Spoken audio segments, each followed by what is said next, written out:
Alright guys, welcome to the last episode of the pouch attaching series, and today we're going to be using Amber Belt. Don't you go away.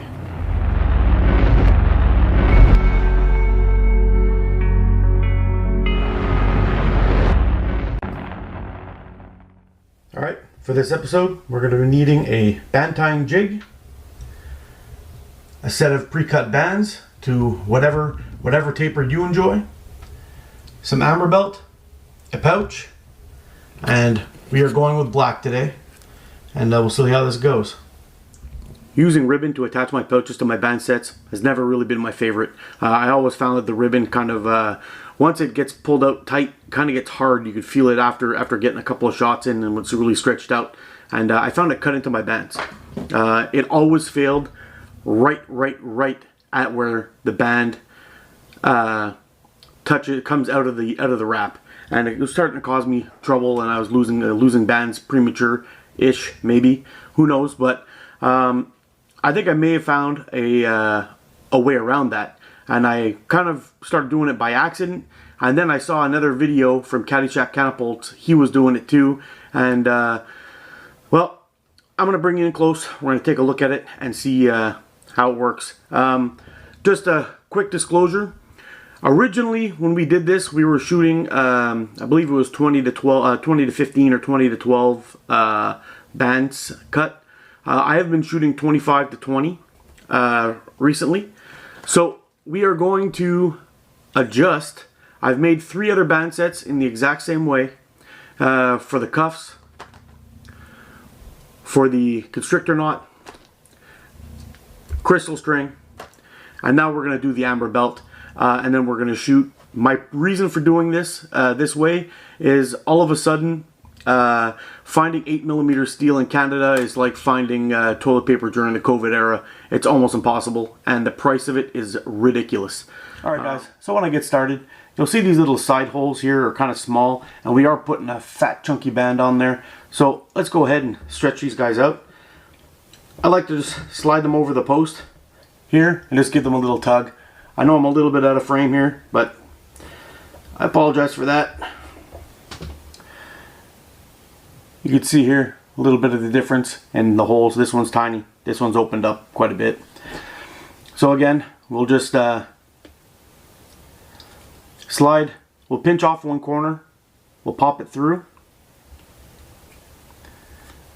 And then slowly start to work it through. If we try to muscle it, we can cause damage to our bands and actually give it cut the life a little short. So we'll just go ahead and wiggle it through. There, we got it. Now what I like to do is just give it a little pull and have a look for any nooks, scratches, chips, or anything like that, scuffs. Make sure that everything is good. Sometimes when you go through these type of pouches, it can damage a little spot in the edge, which will lead to premature death. Premature death of these things. So anyway, once we got it through there, you can see that. I like to take my thumbnail, measure that up. Little trick I picked up from Chris over Catapult Carnage, works great. Instead of having to draw everything out on lines, you just measure the tip of your thumb right to the end of your thumbnail, and there you go. We got it. So we got a nice fold. Back part of the pouch facing out, inside of the pouch facing in. You want to have the little flaps facing that way. And then we go ahead and take our pinchers here, and we're going to lock everything down. Make sure everything's even. You'll see in here when you're checking everything out, make sure everything lines up nice and flush. So we'll have a nice even band. I usually do 2 clicks. Whenever I do 1 click with one of these things, it ends up sliding out and popping out. Okay, now we're going to stick this guy on the jig and we're going to get tying. So we'll go ahead and drop this in, lock it down on the post, try to make sure it's nice and level. Fold that guy over so when we push it back, it doesn't get pinched inside this tube here, and then we lock it down. Sorry guys, now that we got this all locked down, it's nice and sturdy, we don't have to worry about it slipping out, causing us any problems. We're going to go ahead and do something what I like to do. I do like a couple of pre-wraps. So without pulling tight on it, I'm just going to pass one over, a second one over.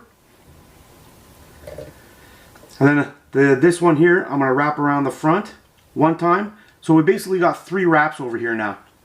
I'm going to take our working end and hit towards the center. And we're going to pull it tight now. 1, 2, 3, 4. Now I just do 4 wraps with the amber belt. I find it's more than enough. Keeps it nice and tight. And we'll tie off a little box knot right in the center. And a little square knot, I mean, sorry. And another one tied off tight. And use whatever cutting tool you like to use to cut it off. Alright, same thing. One gentle pass without pulling. Second gentle pass without pulling. Hold this guy out to the side. Just wrap this guy around in the front and have the meat in the center. So hopefully this is all picking up. So now I'll start to wrap it in the middle of the 3 overlapped wraps.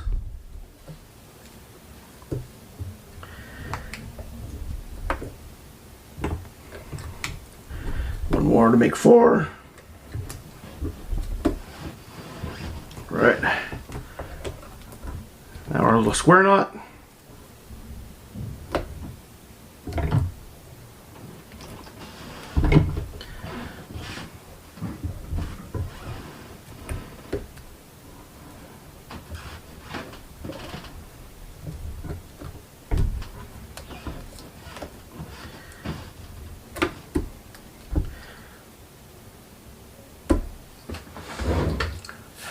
Cut off your end, slide it forward,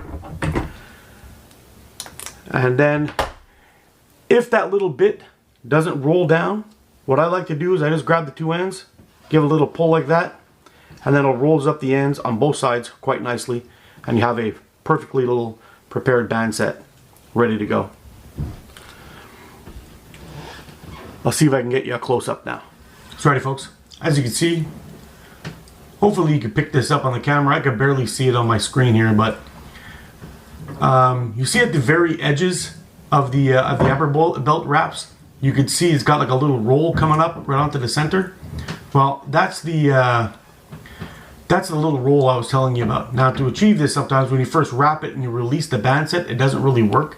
But before you cut off these little tabs, give it a little pull like this, and you'll see it'll roll right back up onto itself. And instead of having a sharp edge, it's got a nice rounded rolled edge. We got that on both sides. See that? Turned out a little bit better on this one than this one, but that's okay. I'm sure we can correct this up a little bit better. Get it to roll back on itself. There we go. We're good and set up. Now hopefully that'll reduce the risk of having the ribbon cut into the band set. Sorry guys. This is the last episode of the band attachment series. Unless something else new comes out, you never know. Maybe we'll have to revisit. But today we finish off the amber belt, and it's looking pretty good. But in the past series of our videos, we did crystal string. We did the constrictor knot. And we did cuffs. So what the plan is, in the upcoming video, is we are going to test these bands out. Maybe 4 more videos, who knows. We'll do the test and see how long it takes for the bands to fail at the pouch. But it should give us a baseline, an idea, and see which ones are going to last or work the best.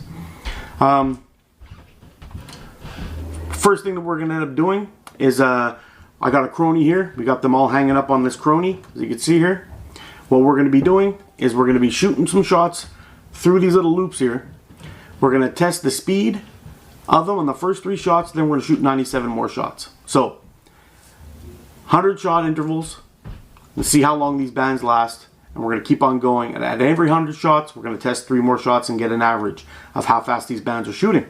And we should get a pretty interesting measurement on how well GZK bands hold up. thanks a lot for watching, guys. You guys take care. I'll see you again soon. Make sure to get out and practice and be good to each other. Bye-bye for now. Hey guys, thanks a lot for watching. Hope you enjoyed this video. If you did, be sure to hit that thumbs up button and subscribe if you haven't already. So, coming up soon, we're going to be doing those tests of all these band sets, including the wrap and tuck that I forgot to do. That's okay. And I'll attach a few playlists so you can check out how to attach pouches to your bands.